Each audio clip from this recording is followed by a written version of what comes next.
Hello and welcome back to another episode of Diablo to D&D. My name is David, and today we're going to be going over the changelog for May 26th. But, of course, first is the campaign update. So I ran the party through the Flayer dungeon. It wasn't quite as good as I had hoped, but I did have a couple interesting traps. There was a floor trap with a chest in the middle.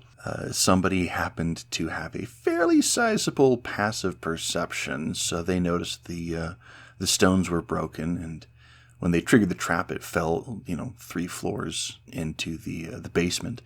And then there was a couple of door traps that were, kind of like the Ewok traps from Star Wars with the swinging logs. Introducing more traps is something that I want to do more. I love using the environment to my advantage. I love using the environment as a storytelling method. So traps just kind of feels natural for that in that case. All right, let's get into the changelog. The Necromancer's Summon Adept is now an action instead of a bonus action. This is to bring it in line with the Summoner Druid, but also because your action should be kind of what you are intending to be or intending to do. For martials, it's attacking. For spellcasters, it's casting spells. For a summon necromancer, it should be directing your summons. So we'll see if it gets moved around to a bonus action or be able to be switched around between an action or bonus action. But for now, this is what we've got. The next few are for the Barbarian, specifically the Singer Barbarian. These are the changes that I made in my previous video, fixing up Howl, Commanding Presence, Taunt, and Shout. Howl now has a minimum of 1 creature. Creatures who succeed Howl's saving throw are now immune to Howl for 24 hours. Only yours, by the way. If a creature cannot hear you, it no longer makes Howl's saving throw. Commanding Presence no longer allows you to choose another skill if you are already proficient in Intimidation and or Persuasion. Taunt now forces enemies to move towards you instead of granting disadvantage on attack rolls against anyone but you. And Shout now removes the ability to be surprised and grants a bonus to AC and saving throws to creatures at the start of combat instead of a reaction to add to a creature's AC. Again, you can check that out in the previous video. I'll put the card up in the top right. All right, couple for the Amazon. Cold Arrow now forces the Constitution saving throw before the damage instead of after. This is to bring it in line with Freezing Arrow and Ice Arrow. And then Fire Arrow now forces a Dexterity saving throw before the damage instead of automatically dealing it. This is to bring it in line with the Immolation Arrow and Exploding Arrow. And lastly for the Amazon, the Poison Javelin now poisons a creature, and the continuous damage happens at the start of its turn while the creature is poisoned this way instead of on a failed Constitution saving throw. So the idea is that it adds poison to a creature and makes it easier to keep track of, I guess.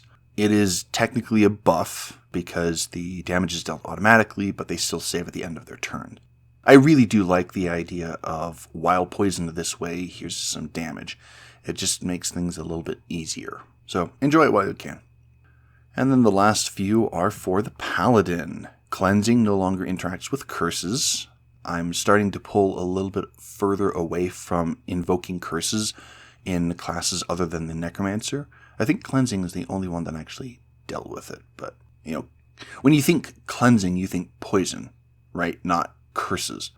It was also pretty powerful, even at 19th level, or 18th level.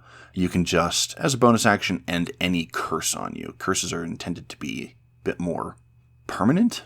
Anyway, Redemption now has a minimum of 1 die.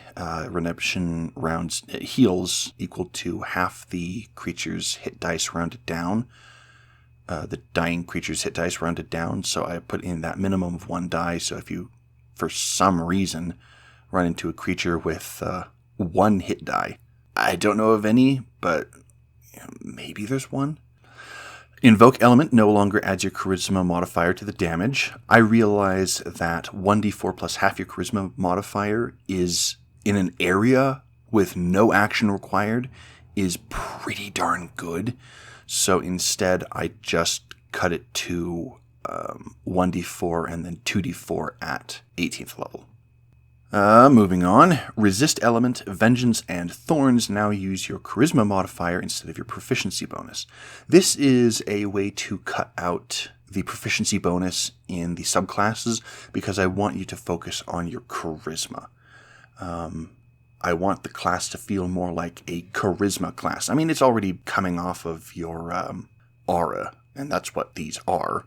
Well, not Vengeance, but it's intended to get you to put more points into your charisma, to invest more heavily, especially for the Avenger Paladin, because they're kind of the quote-unquote spellcaster, or I want them to be the quote-unquote spellcaster, relying on charisma a bit more.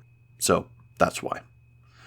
Speaking of Resist Element now rounds up because it is no longer tied to your proficiency bonus.